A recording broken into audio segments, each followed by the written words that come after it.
Hi guys, it's Avery again. Today is day 11 of Preptober. If you missed my last video, we talked about deciding which POV to write your novel in, and today we are talking about your novel's setting. Exactly when and where is your novel going to be set, and how can you use your novel's location to invoke the right emotions and atmosphere for your novel. So let's head back to the Nano Prep page on the NaNoWriMo website. You'll see here it says Week 4, build a strong world. Now you might have noticed that before that it says Week 3, construct a detailed plot or outline, which I have not yet discussed in my Preptober vlog. Well, I'm going to be tackling these sections out of order. I don't know, I just personally prefer to tackle the basics of the story like concept, characters and setting first, and then develop a more detailed plot around those already established ideas. Anyway, let's see what we have to see about building strong worlds. We have 20 questions to ask yourself when world building, explore setting, mood and character, a guide to grow your novel's world, then we have some articles to read and some videos to watch.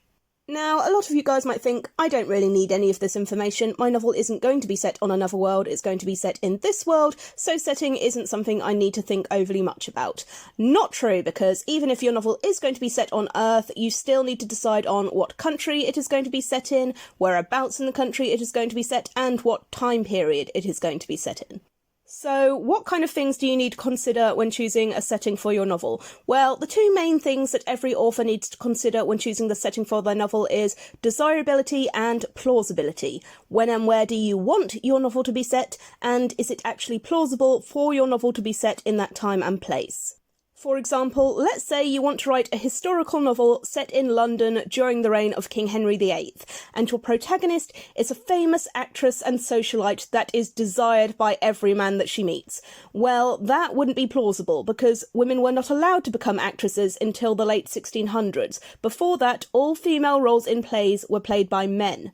Or let's say you're writing a novel where your characters get lost in the woods and they end up spending a whole month in the wilderness surviving off of foraging, hunting and river water before they finally find their way back to civilization. Well, where's the wood? If your characters are lost wandering in the woods for a whole month before finding a road or a town, that's got to be a pretty fucking big wood. So you've got to do your research and find out which woods are actually big enough that someone could potentially take an entire month travelling from one end to the other. But the main thing that you need to consider though is desirability. Where do you want to set your novel? If you're not quite sure of that, I'm going to offer the same advice that I keep giving over and over. Think about what you already like. Take a look at your favourite novels, movies and TV shows, preferably ones that are set in the same genre that you're writing in. Where were they set? How many different locations were they set in? What locations interested you the most? What places did you think were the most beautiful? What settings did you find the most scary? What emotions do you want the readers to feel? What atmosphere are you trying to create with your novel, and what settings would be best for creating that atmosphere? Say, for example, you are writing a horror novel and you want a location that is going to send shivers down the spines of your readers. Well, an old abandoned house with an overgrown garden where every floorboard creaks and the lights are flickering on and off as the protagonist descends deeper and deeper into the basement is going to evoke a different atmosphere to a cosy cat cafe where the protagonist pets an adorable fluffy kitten with one hand whilst using the other to hold a seasonal hot chocolate complete with whipped cream and little pink marshmallows. On the other hand, let's say you are writing a romance novel where a humble, modest housekeeper falls in love with their billionaire employer. Well, the main atmosphere you want to convey to your readers might be one of extravagant wealth and luxury. So, a 3-story mansion where the floors glisten with polished marble, 12 Lamborghinis are parked in the garage, the indoor spa has a live-in masseuse who is on call day and night, and even the toilet roll costs more money than the protagonist normally makes in a month.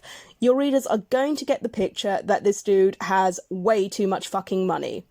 Now, the atmosphere of the location in your novel might not be blatantly obvious. Talented authors can take a location that might seem to evoke one emotion and have it evoke a completely different emotion through contrast and irony. For example, Stepford Wives. On the surface, the locations are extremely beautiful and serene.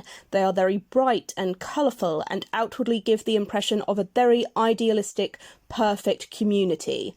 But that's the irony. The location is too perfect. It's perfect to the point that it doesn't feel real. And over time, the atmosphere of the surroundings changes from picturesque and wholesome to very eerie and disturbing. On the flip side of the coin, you have a place like the Addams family mansion. Now, to most people, that place would be terrifying. It is mysterious, spooky, and altogether ooky. Any sane person would spend a maximum of 5 seconds in that house before running away screaming. But to the Addams family, that mansion is exactly where they belong. To them, it is homely and cosy and safe, the perfect place to raise a family and live happily ever after. So, while a location might create one atmosphere on the surface, you can create a completely different atmosphere for your readers depending on how the location is described and the feelings that it creates in the characters. So make another list again. Think about the kind of novel that you are writing, the genre, the plot, the theme. Ask yourself, what kind of atmosphere are you trying to create, and make a list of all the books, films and TV shows you can think of that successfully created that atmosphere.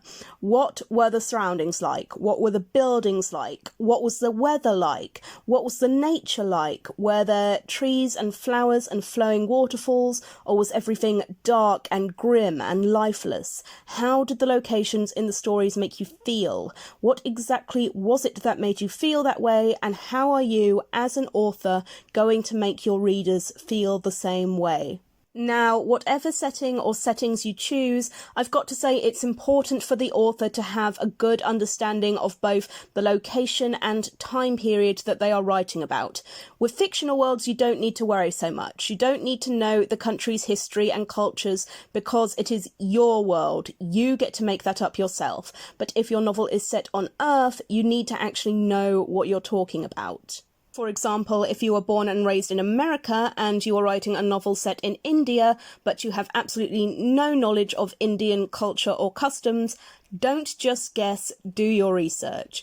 Research the languages, research the holidays, research the religions, research the politics, research the geography, research the cuisine, research the architecture, research the fashion, research everything there is to know about the time and place you are writing about. And this applies to absolutely anybody who is writing a novel based in a country that they don't live in, a culture that they weren't raised in, or a time period that they were not born into. For instance, if you're writing a historical novel, make sure you research the geography of that time period. Are there any maps that exist from that time? What towns and landmarks had not been built yet? Who was the president or reigning monarch or emperor at the time? How did people talk? What kind of slang did people use back then? What kind of clothes did people wear? What kind of technology did they have? You get the picture. Just make sure you research the shit out of whatever country, culture or time period your novel is set in, or you're going to end up with glaring mistakes all the way through your novel and people are not going to take it very seriously. So here is your homework for today. First of all, make a list of all the locations that you expect to include in your novel. Where does your protagonist live? Where does your protagonist work or go to school? Where do they go to relax and enjoy themselves? What places will they go to throughout the course of your novel? What is their favourite place in the whole world, and what is their least favourite place in the world? Next, figure out what atmosphere you want to create and what emotions you want to evoke with each of these locations, and make another list of all the books, movies and TV shows you can think of that were successful in creating those kind of atmospheres. Once you have done that, ask yourself how exactly they managed to achieve those atmospheres. What about the cosy little cottage made it so romantic? What about the haunted mansion made it so scary? What about the enchanted elven city made it so magical? And once you have figured that out, have a think about how you are going to emulate those atmospheres in your own novel.